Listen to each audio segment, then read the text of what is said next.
Itoophiyaan waggoota 10 keessatti humna niwukilaaraarraa anniisaa maddisiisuu ni jalqabdii ja'ame. Ministeerri muummee Dr. Abiyyi Ahmad kaleessa daawwannaa hojiitiif Jibuutii dhaqan. Dura ta'aan Komishinii Gamtaa Afrikaa dhimma qabeenya bishaanii irratti ergaa dabarse kanneen jahan dabalatee gabaasota murteessoo biroos ni qabnaa. Arrastan Mahammad amma oduu bal'inaan. Ministeerri muummee Dr. Abiyyi Ahmad kaleessa daawwannaa hojiitiif Jibuutii dhaqan. Muummeen ministeera Itoophiyaa Dr. Abiyyi Ahmad gara Jibuutii imaluun pirezidaantii Ismaa'il Omar Geellee waliin dhimmoota biyyoota lamaanii irratti mari'achuun cinatti buufata doonii Dooraalee daawwachuun himame. Daawwannaan tun torbaanota muraasa dura Masriin Jibuutitti buufata doonii loojistikii fi humna anniisaa haaromfamaa waliin misoomsuuf waliigaltee erga mallatteessiteen booda kan taasifamedha. Akka ibsi erga Dr. Abiyyi Ahmad Jibuutii ga'ee booda qoodame ibsutti Mareen pirezidaantii Ismaa'il Omar Geellee waliin taasifame naannicha keessatti nageenyaa fi tasgabbii cimsuu akkasumas tumsa biyyoota lamaanii jabeessuu daldala loojistikii fi misooma irratti kan xiyyeeffatudha ja'ame. Akkasumas walitti hidhaminsa diinagdee fi badhaadhina waliinii irratti waliin hojjechuuf waliigaluu isaanii irra deebi'in mirkaneessan.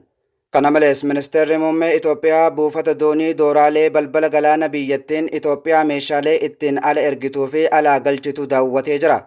Daawwannaan kun yeroo loojistikii galaana diimaa irratti xiyyeeffannaan naannoo dabalaa jirutti kan taasifamedha.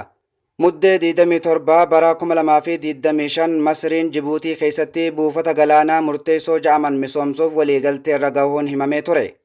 Daawwannaa san irratti itti aanaa muummicha ministeera misooma industirii Masrii fi ministeerri industirii fi geejjibaa Kamaal Al-Wazir argamuun waliigalteewwan tumsaa sadi mallatteessanii jiru jechuun abbaan taayitaa buufata doonii fi zoonii bilisaa Jibuutii himanii turan. Waliigalteewwan kanneen zoonii daldala bilisaa idila addunyaa Jibuutii keessatti bakka ministeerri meeshaalee fi geejjiba Jibuutii Hassan Humeed, Masritti ambaasaaddarri Jibuutii Ahmad Alii Barree fi Jibuutitti ambaasaaddarri Masrii Abdulrahmaan Rahafaat Kattaab argamanitti mallatteeffamee jira. Sirna kanaan duras jilli Masrii kun naannoo loojistikii bakka oomishaalee Masrii al-ergii qopheessuu dabalatee bakka humna anniisaa itti haaromfamu naannoo terminaalichaatti karoorfamee buufata doonii Dooraalee gaggeessuun himame. Gabaasa kana hordofuun ministeerri dhimma alaa akka ibsetti ministeerri dhimma alaa ambaasaadar Hadar Abarraa Itoophiyaatti ambaasaadara Jibuutii Abdii Muhammad Ibee marii walta'iinsa daldala geejjibaa loojistikii anniisaa fi walitti hidhaminsa naannolee irratti xiyyeeffate irratti argamuun gabaafamee jira. Dura ta'aan Komishinii Gamtaa Afrikaa dhimma qabeenya bishaanii irratti ergaa dabarse. Qabeenyi bishaanii milkaa'ina galmoota Afrikaaf gahee olaanaa qabaachuu dura ta'aan Komishinii Gamtaa Afrikaa Muhammad Ali Yusuf dubbate. Walga'ii idilee 51ffaa koreewwan dhaabbii Gamtaa Afrikaa mata duree dhiyeessi bishaanii waaraa fi sirnoota eegumsa qulqullina nageenyummaa isaa eegeen milkaa'inaan galmoota ajandaa 2063 ja'uun magaalaa Finfinneetti gaggeeffamaa jira. Walga'icha irratti hoggantoonni Gamtaa Afrikaa fi dhaabbilee gamtichaa ambaasaaddaroonni biyyoota miseensaa fi dippiloomaatonni hirmaatanii jiru. Walga'ichaan ajandaawwan walga'ii mana marii hojii raawwachiistuu 48ffaa fi yaa'ii 39ffaa hoggantoota gamtichaa gurraandhala 4 hanga 8 bara 2018 gaggeeffaman irratti dhiyaatan irratti ni mari'atamaa ja'ame. Dura ta'aan Komishinichaa Muhammad Ali Yusuf wayita kana yaa'iin Gamtaa Afrikaa bara kanaa qabeenya bishaanii irratti kan xiyyeeffatu ta'uu ibsan. Qabeenya bishaanii galmoota ardichaa milkeessuuf qooda olaanaa bahataas ja'an. Yaa'ii qabeenya qilleensa mootummoota gamtoomanii COP30 Biraaziilitti gaggeeffamee qabeenya bishaanii irratti xiyyeeffannoo kennuun akka mari'ate yaadachiisuun dhiyeessii fi nageenyi qabeenya bishaanii ajandaa ardichaa ta'uus ibsan. Yaa'ii qabeenya qilleensa mootummoota gamtoomanii COP32 Itoophiyaan qopheessitu irratti dhimma bishaanii ajandaa isa guddaa ta'uu himan. Itoophiyaan yaa'icha akka qopheessituuf filatamuu isiitiif irra deebi'iin baga gammaddan jechuun milkaa'ina yaa'ichaaf gamtichi deeggarsa barbaachisaa akka taasisuu mirkaneessanii jiru. Itoophiyaan waggaa 10 keessatti humna niwukilaaraarraa anniisaa maddisiisuu jalqabdii ja'an. Bu'uuraalee misooma gabbisa humna niwukilaaraaf qopheessaa kan jirtu Itoophiyaan waggaa 10 keessatti humna niwukilaaraarraa anniisaa maddisiisuu jalqabdii ja'an. Komishiniin humna niwukilarii Itoophiyaan sagantaa gabbisa humna niwukilaraa irraa waggaa 10 keessatti anniisaa maddisiisuu akka jalqabdu ibse.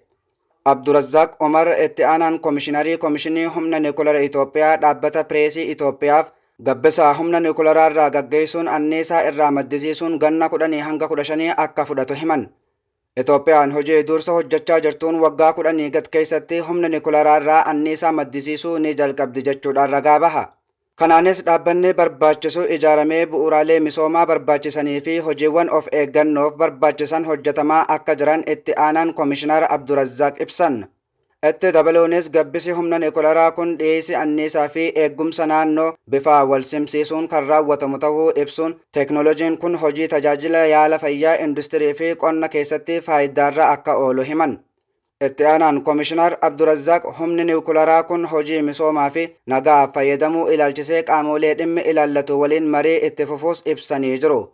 Muummeen Ministeera Dr. Abiyyi Ahmad eeba ijaarsa hidha haaromsa guddicha Itoophiyaa irratti Itoophiyaan akka sagantaa gabbisa humna niwukilaraa jalqabduu kan ifoomsanii turan yoo ta'u, onkololeessa 14/2026 manni marii ministeerota komishinii humna niwukilaraa Itoophiyaa dhaabuun labsii ibsaa bulchuus ifoomsuun isaa ni yaadatama.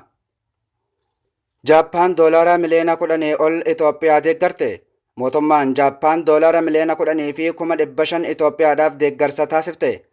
Deeggarsi kun qonna tajaajila namoomaa fi bu'uuraalee misooma garaagaraatiif kan ooludha ja'an.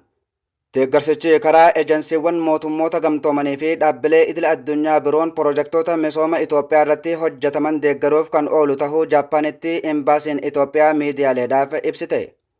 Jaappaan Itoophiyaaf deeggarsawwan faayinaansii fi teeknooloojii taasisuun hojiilee deeggarsa namoomaa fi ijaarsa nageenyaa irratti hojjechaa turuu yaadachiisuun hojiilee misooma garaagaraa irratti tumsaan hojjechuun michummaa Itoophiyaa waliin qabdu cimsuuf kutannoo akka qabdus ibse.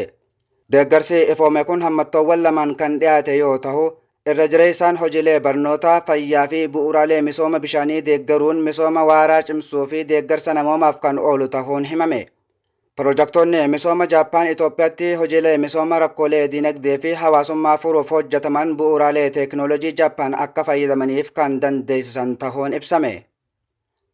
Eegaan kabajamtoota hordoftoota waan kee miidiyaa oduu fi odeeffannoon ammaaf jennee walitti qindeeffannee kanaan goolabamee sagantaa waan kee miidiyaa birootiin hanga walitti deebinuu nagayaan nu tura.